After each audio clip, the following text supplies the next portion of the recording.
Yo, ako nga pala si Aljay Popularap na naging si Rico Pugi dahil sa naging artist na ako ngayon. Kailangan ko muna kasing lumipat sa isa ko pang katauhan at yun ang pagiging artist. Medyo nakakaumay na din kasi ng sa pagiging malakas. Kaya dito muna ako sa medyo marami din ng mahusay at medyo magagaling din. Yung ang gusto ko naman is yung kahit ano, magkaroon ako ng medyo ay mahirap na kalaban. Ganun. Kasi sarap ang dali lang nilang patumbahin ganun. Sa sobrang kasi ko. At dito, masin naman ako sa pagdodrawing. Kaso, may marami din talaga ang mahusay mag-drawing. Kaya, ayun, mahihirapan ako ng konti na sagpukin sila.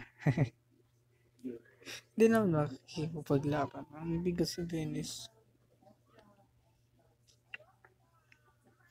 kung pag ikukumpara ganun.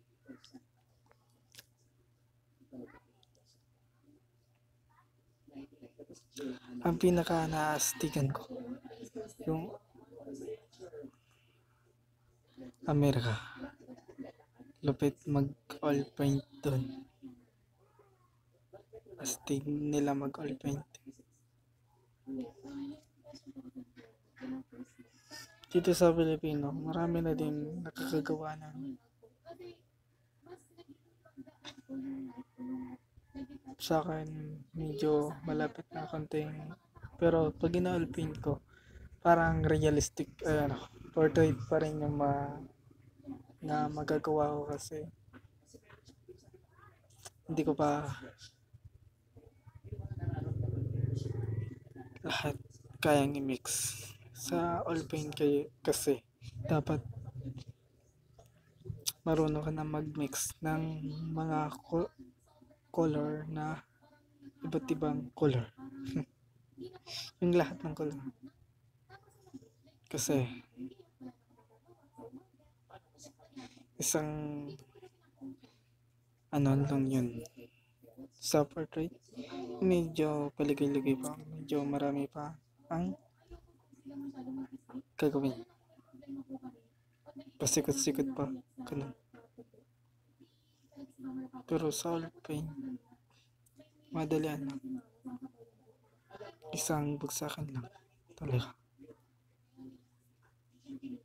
At sa mga hindi pa nakapag-subscribe dyan, mag-subscribe ka na para kung meron man akong labas na bago, kung napindot mo na yung subscribe, pindutin mo na rin yung all notification nang ma-update ka kung meron man akong videos na bago kasi para ikaw ang unang makatingin nun ng mga techniques ko na iba't iba sa pagdodrawing.